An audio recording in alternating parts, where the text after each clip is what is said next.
Hi,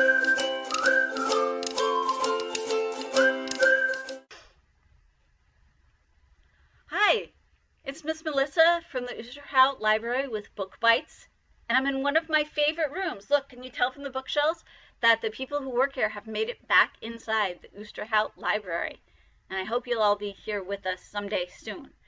But in the meantime, we are returning to Jacqueline Woodson's Harbor Me, published by Puffin Books, and we're rejoining Haley and her new school friends. They now are supposed to spend some time in a room without a teacher, just talking, and they're not sure they're into it. I think, looking back at that day now, that's the line that will always stay with me. Another room by ourselves. How many other rooms by ourselves have we walked into since that day, even if they weren't real rooms and we didn't know that's what we were doing? I stood there thinking about my father. In 6 months or a year, I didn't know exactly when, I'd be walking into another room, one where my father lived with me. And as I stood there, Esteban was inside the room where he didn't know where his dad was. He glanced at me. That day, no one but Holly knew that my dad was in prison. I felt like I was betraying Esteban, like I should have been standing there next to him saying, "Hey, it's gonna be okay." But I couldn't. I couldn't tell the truth about my dad to help him.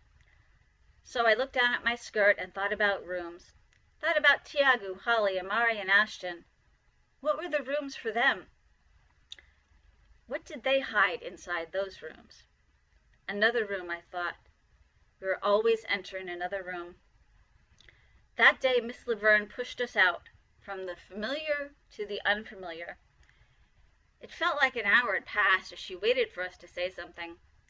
I looked at the clock. The second hand made an echoing sound as it ticked. It was 5 minutes past 2. 55 minutes were left. "You can do this, Ashston. You can all do this," Miss Laverne finally said. With that, she walked away. With that, she let us go. Chapter 6. We stood around staring at each other. Holly took a seat and patted the one next to it. "Haley, sit here." The boys took other seats. "Boys against girls is unfair," Holly whispered. "There's more of them. And I've been saying this since school started. Plus, are we going to get tested on this?" I smiled. Everything was unfair to Holly. We were both only children, but sometimes I thought she had a bunch of brothers and sisters hidden away somewhere because she always felt like somebody was trying to cheat her out of something. "It's free time," I whispered back. "You heard Miss Laverne. There's not going to be a test." Ashton, Tiago, and Amari pulled their seats farther back, making the circle bigger and lopsided. Esteban's was next to mine. He sat down heavily, put his head on the arm of his desk, and closed his eyes. His lips were chapped, and he had tiny freckles on his nose that I hadn't noticed before. I think that first day in the art room, we were all sure his dad would be back soon. Tomorrow, the next day, next week, none of us really knew much about forever yet. We were all still learning how things could change in a minute. How you could be in the middle of putting plates on the table when the phone rings with bad news. And how when your mother comes in to kiss you goodnight, and you ask, "Is Pappy home yet?" Your mother says, "No, but maybe he's working late." And then you get up in the morning and you run into the kitchen and your father's empty dinner plate is still on the table. I thought about one of the stories my uncle liked to tell me. Before I would go to sleep, he would kiss my forehead and say, "Don't forget the happy ending." The story went like this. 2 kids got lost in a forest. First they came to a snake and asked him the way to go. The snake said, "Freedom is through my lair." The kids knew they'd get eaten if they followed the snake. They came to a spider and the spider said, "Freedom is in the center of my web." They knew they'd get eaten if they went there, too. They came to a wolf, a grizzly, more snakes, and on it went. By the time they came to wild boar, they were tired and hungry and scared. So when the wild boar said, "Freedom is inside the thicket of branches where I sleep," they followed him. They'd given up and figured it would be fast and maybe not as painful to get eaten by a wild boar. But instead, the wild boar fed them apples and honey. When their bellies were full and their eyes grew heavy, the wild boar covered them with blankets made of leaves, stitched together with vines, and watched over them as they slept. When morning came, they climbed onto his back and he led them safely home. When I asked my uncle what the moral of the story was, he said, "No moral, just a happy ending." Amari got up again and pulled his desk closer to Esteban's. "Your pop will come home, bro," he said. "I got a feeling." Back then, we all still believed in happy endings. None of us knew yet how many endings and beginnings one story could have. Chapter 7. One Saturday morning every other month, my uncle drove the two of us the 7 hours to Malone, where my dad was in prison. On the first Saturday in October, my father refused to come down to the visiting room. My uncle and I waited. Time passed, and my uncle paced and asked the guards what was happening. My uncle and I waited. Finally, after I don't know how long, we got in the car and drove the 7 hours back to Brooklyn. On the ride home, I thought about how even our brains have rooms, and we put stuff in those rooms we didn't want to think about. I remember I decided I was going to put sitting in that overheated waiting room into a room and lock the door. But that night when my uncle came in to tell me a story and kiss me goodnight, he said, "Your dad's afraid." "He hasn't been outside in 8 years. That's a long time." "But it's not our fault," I said. "The rule is every other month he sees us. And if he won't see us, how are we going to help him to get ready for the outside, for coming home?" My uncle sat on the edge of my bed. I was staring at the wall and wouldn't turn towards him. The anger inside me was fire. It was flames and ash, too. "Look at me," my uncle said. I shook my head. How could my father just sit in his cell? How could he choose sitting in a tiny cell over being in a room with us, with his brother, his daughter, his family, the only family he had left? "Haley, I'm serious," my uncle said. "Look at me." I turned towards him and pulled the covers up over my face. "Haley, what?" I snatched the covers below my chin and glared at him. "What do you want?" My uncle's voice stayed calm. He pressed his pointer finger between his eyebrows. "I want you to know that we're all flawed," he said. "We all have those days when we just don't want to show up. Days when we just want to forget the world. It doesn't make us bad people. It just makes us people. And time moves as it moves. In a month, this won't be anything." "But he didn't even want to see us. After we drove all the way up there, that's not right." My uncle didn't say anything. My dad was his big brother. He always said that my dad had been his hero when they were kids, that he used to follow my dad everywhere. He can't just choose to disappear. He can't just act like he doesn't love me, like I'm not his daughter. He should be running to see me. "He does love you, Hales. The night you were born was the first time since we were kids I saw my big brother cry. When I got to the hospital, you were asleep in your mom's arms. You had one of those tiny pink and blue caps they put on newborns. Look at this," your dad whispered, and he gently pulled the cap back to show me your bright red hair.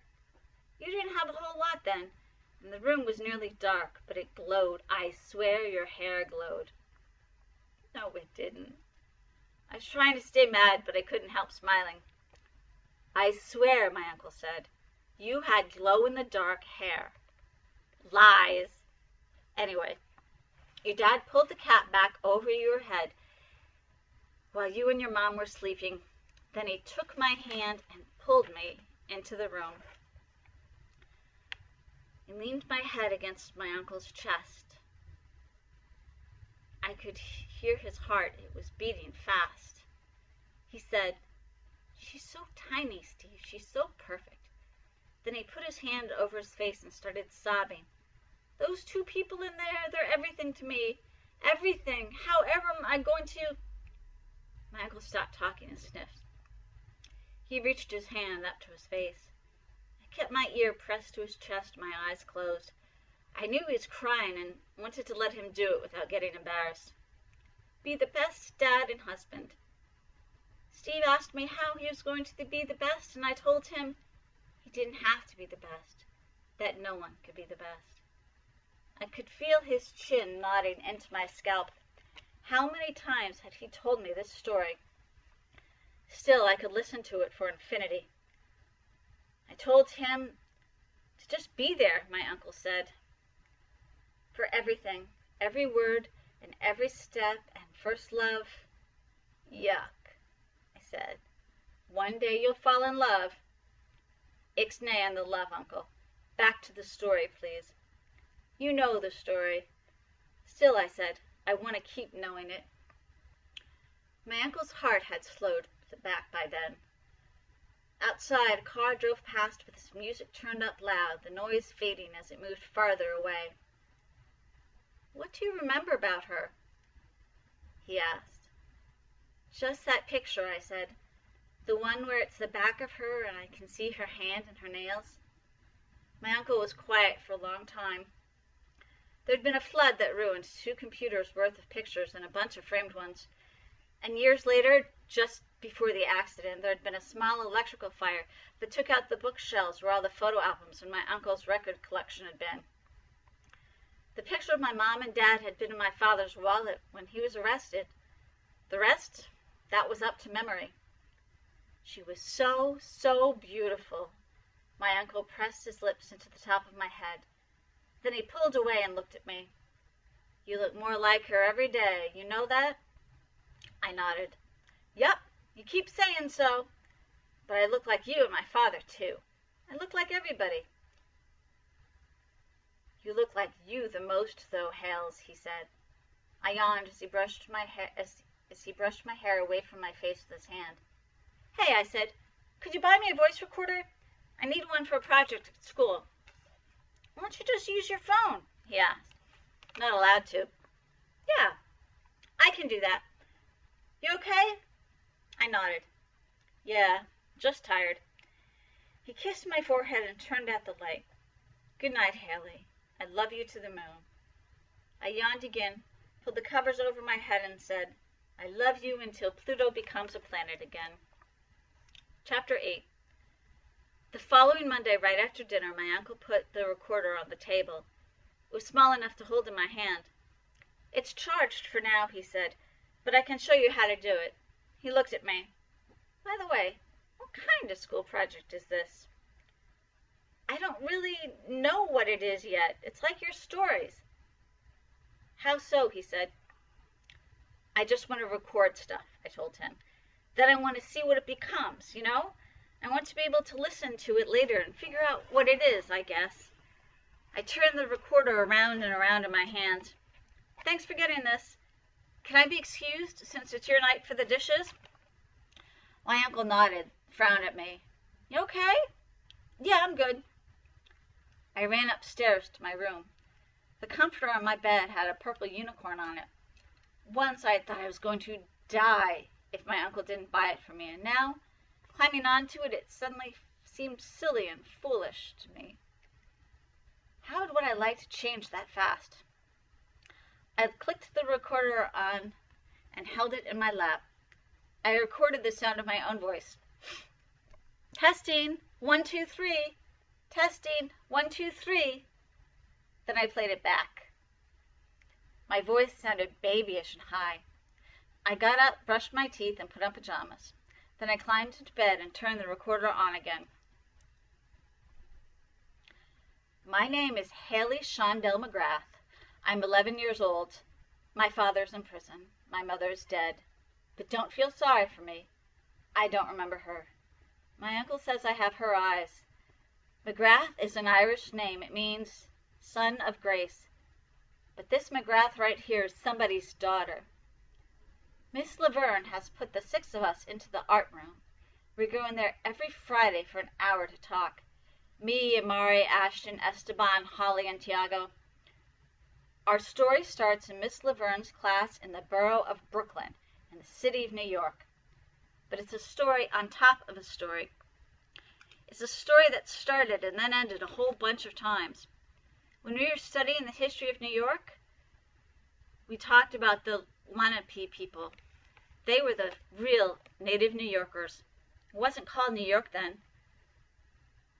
Their name for it was the Lenape Hoking. But then the Dutch settlers killed them and took their land. That means wherever we put a single foot, it's land that belonged to the Lenape. It's land they might be buried under. It's land they died for, Miss Laverne said. We should always remember this, that even though we have our dreams, the Lenape had dreams too. That even though we're here now, they were here first. I think that's what the world is. Stories on top of the stories all the way back to the beginning of time.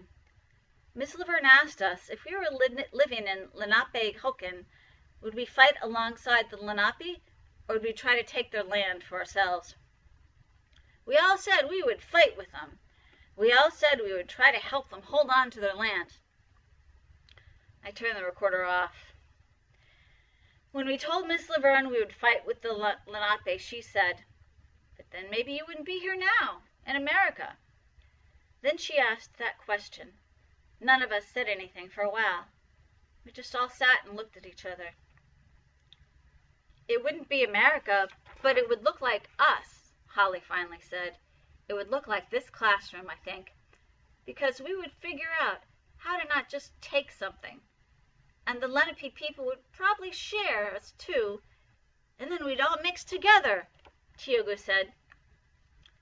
Before Miss Laverne talked about the Lenape, I hadn't really thought about the people who came here before we did. Indians were just Indians with big crowns on their heads and feathers, hopping in circles and hitting their hands to their mouths. But after we learned about the Lenape people, I couldn't do the hand thing anymore. I couldn't see people wearing feathers at football games on TV or on Halloween and not think, "That's not right. It's not right. It's not the truth." When I told Miss Laverne that, she smiled and said, "Exactly." Then she smiled even bigger and said, "I love this class so much," which made us feel amazing. I turned the recorder back on. Miss Laverne said that every day we should ask ourselves, if the worst thing in the world happened, would I protect someone else? Would I let myself be a harbor for someone who needs it? Then she said, "I want each of you to say to the other, I will harbor you. I will harbor you." Somewhere in the house, my uncle was playing his guitar. Beneath it, I could hear the soft hum of the dishwasher. He strummed the same chords over and over, then moved up the frets and strummed something different. The music trembled through the house. I stared at the wall across from my bed. The only thing on it was a painting of a dark brown girl sitting at a piano, her back to me, her arms spread across the keys. There was something about the shape of her shoulders that made me think of that Esteban, something both sad and proud at the same time. I pressed the cold metal of the recorder to my cheek and stared at the picture for a long time. One day, it too would be gone. The one time we took it down, there was a pale square behind it, as though the sun had tanned the wall around the painting. And that, my uncle said about it, is all she wrote. "Put the picture back," I'd said to my uncle, turning away from it. "Now, please." "Calm down, Hales." My uncle gave me a "what's the big deal" look. "It's just a wall." But it was empty, and I didn't want to believe that it was all there was. But when one thing went away, just the pale ghost of it remained. I wanted to believe in stories on top of stories. Always something else. Always one more ending. I put the recorder under my pillow. My hands were shaking. I knew Holly wouldn't have a problem with letting me record her, but I didn't know about the boys. One thing I wanted more than anything in the world was to hear what my mother sounded like. Was her voice high like mine? Did she have an accent, a lisp? I would never hear it again. Her voice was dust now. But if the others let me, I'd be able to keep a little part of us. I'd be able to keep this story forever. Chapter 9. The following Friday, we took our seats in the circle of the art room. Amari took out his sketch pad. Ashton and the other guys started flipping through comic books, and me and Holly talked to each other. It was warm in the classroom. The school had turned the heat on, and the tall radiators beneath the windows made soft hissing noises. We peeled off our jackets and uniform sweaters. Even Esteban took off his Yankees jacket. Holly stood up and unbuttoned her school shirt. Underneath it, she was wearing a gold t-shirt with the words "Magic" across the front. "You still have to wear the uniform," Amari said. "No, I don't." "Not here." Holly folded her shirt and put it in her backpack, then sat back down. Amari looked annoyed, like he wished he had thought to wear a different shirt. "You're going to get in trouble. You're going to get Miss Laverne in trouble." "Teachers can't get in trouble," Holly said. "They're like the god of school." "Nah, the principal is God. The teachers are the angels," Ashton said. "I had a teacher who was more like a devil once," Tiago said. "She was so mean, she couldn't even crack a joke. She would just, yell at you for not even doing anything bad." "Miss Laverne never yells," Holly said. We all agreed. "But geez, it's as hot as the H word in here," Holly said. Amari said the H word. "You can say it in here." "Who wants to?" Holly said. "I got smarter words. Anybody can curse." Before Amari could get mad, I took out the voice recorder. "Hey guys, can I ask you something?" "Speak, Red," Amari said. Holly's mom had cornrowed my hair into a bun at the top of my head. I thought it looked less red when it was cornrows, but I guess Amari didn't think so. I explained to them about the recorder and played part of what I had recorded the night before. "It's like you're trying to remember us." Amari leaned back in his chair. "We're right here, though. I guess in an hour we won't be. And maybe next week we won't even be in this room again. Like that kid that moved away that used to be in our class. Remember him?" Ashton added. He looked at me. "We don't have his voice anymore." "That dude never talked," Amari said. "We never had his voice. If somebody asked me what he sounded like, I'd be like, duh. Y'all remember his voice?" The rest of us shook our heads. "I remember his curly hair," I said. "But that's not something you can listen to." "Let me hear how I sound." I turned the recorder on, and Amari started trying to rap. "My name is A, yeah, that's okay, 'cause around this way, that's what's up with A." Esteban looked like he was on the verge of laughing. I played it back, and all of us were just laughing.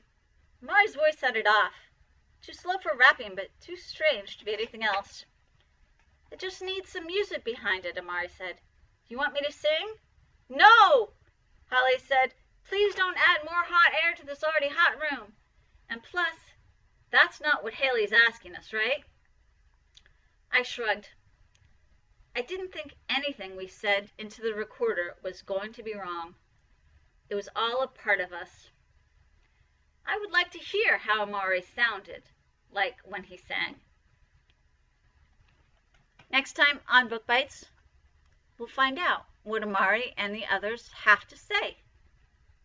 See you next time on Book Bites from the Oosterhout Library.